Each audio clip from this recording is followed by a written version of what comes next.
यह वीडियो साधारण जानकारी के लिए नहीं है। अगर आप इसे मजाक, समय काटने या आधे मन से सुनने आए हैं तो अभी यहीं रुक जाइए, क्योंकि इस वीडियो में बताई गई बातें भय, नकारात्मक ऊर्जा, धन रुकावट और जीवन की अशांति से सीधे जुड़ी हैं। इन्हें जानकर भी अनदेखा करना कई बार व्यक्ति को अंदर से कमजोर कर देता है। ये ज्ञान डराने के लिए नहीं, बल्कि जगाने और सावधान करने के लिए है।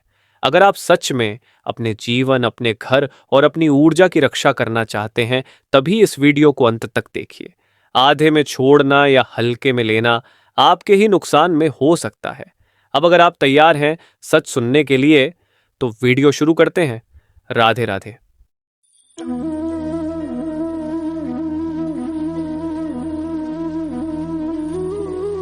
आज की यह बात सीधे आपके जीवन, आपके घर और आपकी किस्मत से जुड़ी है। भगवान विष्णु ने स्वयं बताया है कि पीपल के वृक्ष पर विधि विधान से जल अर्पित करने मात्र से भूत प्रेत, नकारात्मक शक्तियां और अदृश्य बाधाएं समाप्त हो जाती हैं और उसी घर में धन, सुख, समृद्धि और मां लक्ष्मी का स्थायी वास होने लगता है। आप देख रहे हैं गीता ज्ञान टॉक्स। चैनल को अभी सब्सक्राइब कर लीजिए, क्योंकि यहाँ कही गई बातें केवल ज्ञान नहीं, जीवन बदलने वाले रहस्य हैं। अब ध्यान से सुनिए।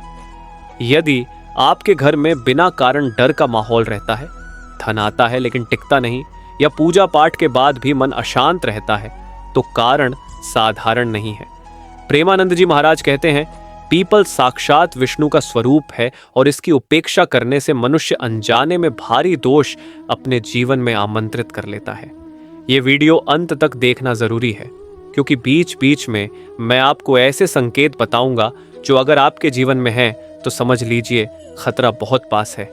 और हाँ, इस वीडियो के आखिर में मैं एक ऐसी बात बताने वाला हूं जो सच में आपको हिला देगी, क्योंकि यही वह भूल है जो ज्यादातर लोग रोज करते हैं और फिर कहते हैं सब कुछ होते हुए भी जीवन खाली क्यों है। ध्यान मत हटाइए, ये विषय साधारण नहीं है। प्रेमानंद जी महाराज कहते हैं, ईश्वर की कृपा कभी अचानक नहीं रुकती, उसे हम स्वयं अपनी गलतियों से रोक देते हैं। और पीपल से जुड़ी कुछ ऐसी ही भूलें हैं जो इंसान को भीतर से खोखला कर देती हैं। सबसे पहले एक कड़वा सत्य समझ लीजिए। अगर आपके जीवन में बार बार एक ही तरह की परेशानी लौट कर आ रही है, धन की रुकावट, घर में बिना कारण डर, रात को नींद टूटना या मन का अचानक घबरा जाना, तो यह सिर्फ मानसिक समस्या नहीं है। बहुत बार यह संकेत होता है कि आपके आसपास की ऊर्जा अशुद्ध हो चुकी है। पीपल का वृक्ष इसीलिए विशेष है क्योंकि वह इन नकारात्मक तरंगों को सोख लेता है। लेकिन अब डरने वाली बात सुनिए। अगर पीपल की सही विधि से सेवा नहीं हुई तो वह ऊर्जा आपके जीवन में घूमती रहती है। अब सबसे बड़ी भूल बताता हूं जो 90% लोग करते हैं। लोग पीपल पर जल तो चढ़ाते हैं, लेकिन मन कहीं और भटक रहा होता है। कोई मोबाइल सोच रहा है, कोई जल्दी में है, कोई दिखावे के लिए कर रहा है। प्रेमानंद जी स्पष्ट कहते हैं, जहां भाव नहीं वहां भगवान नहीं, और जहां भगवान नहीं वहां भय अपने आप प्रवेश कर जाता है। अब एक और डराने वाला रहस्य, कुछ लोग पीपल के नीचे बैठकर नकारात्मक बातें करते हैं, शिकायतें, गलत चर्चा, क्रोध। उन्हें लगता है कुछ नहीं होगा, लेकिन शास्त्र कहते हैं उस समय वहां केवल पेड़ नहीं होता, अदृश्य शक्तियां भी उपस्थित होती हैं। और जब आप क्रोध या अपवित्र मन से वहां जाते हैं तो वही शक्तियां आपके जीवन की दिशा बिगाड़ देती हैं। अब ध्यान से सुनिए सही मार्ग। पीपल पर जल अर्पण केवल एक क्रिया नहीं, यह एक रक्षा कवच है।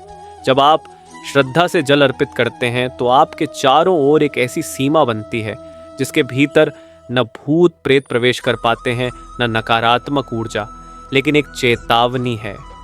अगर आपने जल अर्पण करके उसी दिन मांस मदिरा का सेवन किया, झूठ बोला या किसी को कष्ट दिया, तो समझ लीजिए आपने स्वयं उस रक्षा कवच में छेद कर दिया। यही कारण है कि लोग कहते हैं हम उपाय तो करते हैं फिर भी असर नहीं दिखता। अब डर यही नहीं रुकता। कुछ घरों में पीपल की दिशा से ही भारीपन महसूस होता है। वहां बैठते ही मन उदास हो जाता है। ये संकेत है कि उस स्थान पर लंबे समय से उपेक्षा हुई है। प्रेमानंद जी कहते हैं, ईश्वर की उपेक्षा धीरे धीरे जीवन को निर्जीव बना देती है, और जब जीवन निर्जीव होता है तो न धन टिकता है न संबंध। इसलिए मैं आपसे विनती नहीं चेतावनी दे रहा हूँ। पीपल से जुड़ा ये ज्ञान आधा अधूरा अपनाया तो लाभ नहीं, उल्टा प्रभाव भी हो सकता है। सबसे पहले उस एक नियम को समझिए जो सबसे ज्यादा तोड़ा जाता है। पीपल पर जल अर्पण करने के बाद उसे सामान्य वृक्ष समझकर व्यवहार करना, यही सबसे बड़ा दोष है। लोग जल चढ़ा देते हैं, फिर वहीं खड़े होकर फोन पर बहस, गलत शब्द या मजाक शुरू कर देते हैं। याद रखिए, जहां श्रद्धा समाप्त वहीं सुरक्षा समाप्त। अब डराने वाली सच्चाई, कई घरों में देखा गया है कि शुक्रवार या शनिवार को अचानक धन हानि होती है, या घर में बिना कारण झगड़े बढ़ जाते हैं, या बच्चे डरकर उठते हैं। लोग इसे संयोग मान लेते हैं, लेकिन शास्त्र इसे ऊर्जा असंतुलन कहते हैं। पीपल के पास की गई हर क्रिया का प्रभाव सीधे जीवन पर पड़ता है। अगर आपने पीपल की छाया में बैठकर किसी का अपमान किया, झूठ बोला या मन में ईर्ष्या रखी दी, तो वही छाया धीरे धीरे भारी बन जाती है। प्रेमानंद जी महाराज का एक वाक्य याद रखिए, जहां मन गंदा होता है वहां पूजा भी बोझ बन जाती है। अब सही विधि को गहराई से समझिए। पीपल पर जल अर्पण करने से पहले मन में एक ही भाव होना चाहिए, रक्षा और शुद्ध। जल चढ़ाते समय आंखें बंद करके ये संकल्प लें कि मेरे घर, मेरे मन और मेरे कर्म से हर नकारात्मक शक्ति दूर हो। इसके बाद पीपल की 7 परिक्रमा करें। परिक्रमा करते समय किसी से बात नहीं, पीछे मुड़कर नहीं देखना और मन में कोई शिकायत नहीं। अब यहाँ एक ऐसी बात बताने जा रहा हूं जो बहुत कम लोग जानते हैं। अगर पीपल के नीचे बैठकर आपने किसी दिन रोना रोया या मन में गहरा डर पाला, तो वह डर कई गुना होकर लौटता है।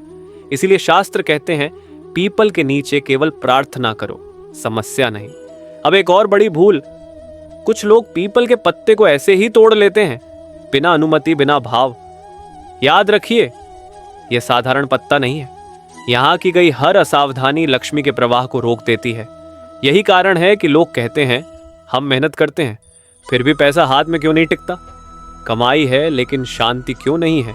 उत्तर यहीं छिपा है। अब डर की परत और गहरी होती है। जिस घर में पीपल की उपेक्षा होती है, वहां धीरे धीरे पूजा बोझ लगने लगती है, भजन में मन नहीं लगता और ईश्वर से दूरी बढ़ने लगती है। ये दूरी ही असली खतरा है। प्रेमानंद जी महाराज कहते हैं, ईश्वर से दूरी का अर्थ है सुरक्षा से दूरी, और जहां सुरक्षा नहीं वहां भय अपने आप प्रवेश करता है। इसलिए मैं आपको साफ साफ कह रहा हूं, अगर आपने आज यह ज्ञान सुन लिया और फिर भी अनदेखा किया, तो दोष ईश्वर का नहीं होगा। आप गीता ज्ञान टॉक्स पर हैं, यहां हर शब्द सोच समझकर बोला जाता है। वीडियो अभी खत्म मत कीजिए। पीपल से जुड़ा वह अंतिम रहस्य, जिसे जानने के बाद आप कभी भी इस वृक्ष को साधारण नजर से नहीं देख पाएंगे। और सच कहूं, ये वही बात है जो ज्यादातर लोग जीवन भर नहीं समझ पाते। ईश्वर संकेत पहले देते हैं, चेतावनी बाद में और परिणाम सबसे अंत में। पीपल से जुड़ा यह ज्ञान उन्हीं संकेतों में से एक है जिसे लोग अक्सर नजरअंदाज कर देते हैं। अब एक डराने वाला प्रश्न अपने आप से पूछिए, क्या आपके घर में बार बार वही समस्याएं लौटती हैं? क्या काम बनते बनते बिगड़ जाते हैं? क्या किसी विशेष दिन या समय पर मन भारी हो जाता है? अगर हाँ, तो यह संयोग नहीं है। पीपल केवल नकारात्मक शक्तियों को दूर ही नहीं करता, वह आपके कर्मों का आईना भी बन जाता है। जैसा भाव वैसा प्रभाव। अब वह गुप्त रहस्य सुनिए जो बहुत कम लोग बताते हैं। पीपल पर जल अर्पण करने के बाद अगर आपने कृतज्ञता व्यक्त नहीं की, तो साधना अधूरी रह जाती है। लोग मांगते बहुत हैं, दुख दूर कर दो, पैसा दे दो, डर हटा दो, लेकिन धन्यवाद देना भूल जाते हैं। प्रेमानंद जी महाराज स्पष्ट कहते हैं, जो धन्यवाद नहीं देता वह कृपा का पात्र नहीं बन पाता। अब एक और गहरी बात, कुछ लोग पीपल को सिर्फ डर से पूजते हैं कि कहीं कुछ अनहोनी ना हो जाए। याद रखिए, डर से की गई पूजा रक्षा नहीं देती, वह केवल अस्थाई शांति देती है। पीपल की सेवा विश्वास से होनी चाहिए, डर से नहीं। लेकिन यहाँ एक चेतावनी भी है, अगर आपने पीपल की सेवा शुरू कर दी और फिर बीच में छोड़ दी, तो ये उतना ही हानिकारक हो सकता है जितना बिल्कुल न करना, क्योंकि अधूरी श्रद्धा अधूरी सुरक्षा देती है। अब ध्यान से सुनिए, अगर आप पीपल पर जल अर्पण कर रहे हैं तो उसी दिन कम से कम एक बात का त्याग जरूर कीजिए, झूठ, क्रोध या किसी का अपमान। यही छोटा सा त्याग आपके जीवन में बड़े बदलाव की नींव रखता है। अब डर की बात, कई लोग पीपल के नीचे दीपक जलाते हैं लेकिन मन में संशय रखते हैं। याद रखिए, संशय सबसे बड़ा दोष है। जहां संशय है वहां न लक्ष्मी टिकती है न शांति। अब उस संकेत को पहचानिए जो बताता है कि पीपल आपसे नाराज है। पूजा में मन न लगना, जल चढ़ाते समय बेचैनी या बार बार भूल जाना, ये संकेत साधारण नहीं है। प्रेमानंद जी महाराज कहते हैं, ईश्वर मौन रहते हैं लेकिन संकेत बहुत स्पष्ट देते हैं। अब एक और रहस्य, अगर आपने पीपल के नीचे खड़े होकर किसी का अहित सोचा तो वही सोच कई गुना होकर लौटती है। इसीलिए शास्त्र कहते हैं, पीपल के नीचे केवल शुभ काम ना करो। अब यहाँ डर अपने चरम पर है। जो लोग पीपल का अपमान करते हैं या उसे काटने का समर्थन करते हैं, उनके जीवन में स्थिरता बहुत देर तक नहीं रहती, चाहे धन हो चाहे संबंध। यह बात कठोर है लेकिन सत्य है। अब इस अंतिम भाग को बहुत ध्यान से सुनिए, क्योंकि यही वह बात है जो सच में अंदर तक हिला देती है। प्रेमानंद जी महाराज कहते हैं, मनुष्य की सबसे बड़ी भूल यह है कि वह चेतावनी मिलने के बाद भी स्वयं को सुरक्षित मान लेता है। पीपल का वृक्ष केवल नकारात्मक शक्तियों को दूर करने का साधन नहीं है, वह आपको यह भी दिखाता है कि आप ईश्वर के कितने समीप हैं और कितने दूर। अगर आज यह वीडियो सुनने के बाद भी आपने इसे केवल जानकारी समझ लिया और जीवन में उतारने का संकल्प नहीं लिया, तो समझ लीजिए यही सबसे बड़ा नुकसान होगा। ध्यान रखिए, नकारात्मक शक्तियां पहले शोर नहीं करती, वे पहले चुपचाप जीवन से शांति खींचती हैं। जब डर, अशांति और असफलता सामान्य लगने लगे, तब समझिए खतरा बहुत गहरा हो चुका है। लेकिन अभी भी समय है।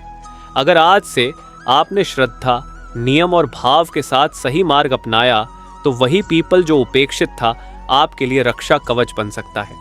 और अब मैं आपसे एक अंतिम बात कहना चाहता हूं, सफल जीवन के 100 टोटके। ये कोई कहानी की किताब नहीं है, बल्कि जीवन में आने वाली वास्तविक समस्याओं के व्यावहारिक समाधान है।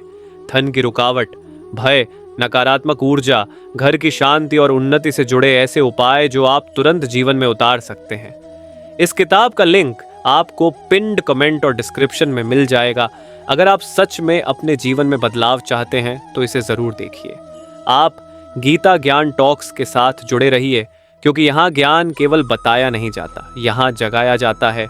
राधे राधे।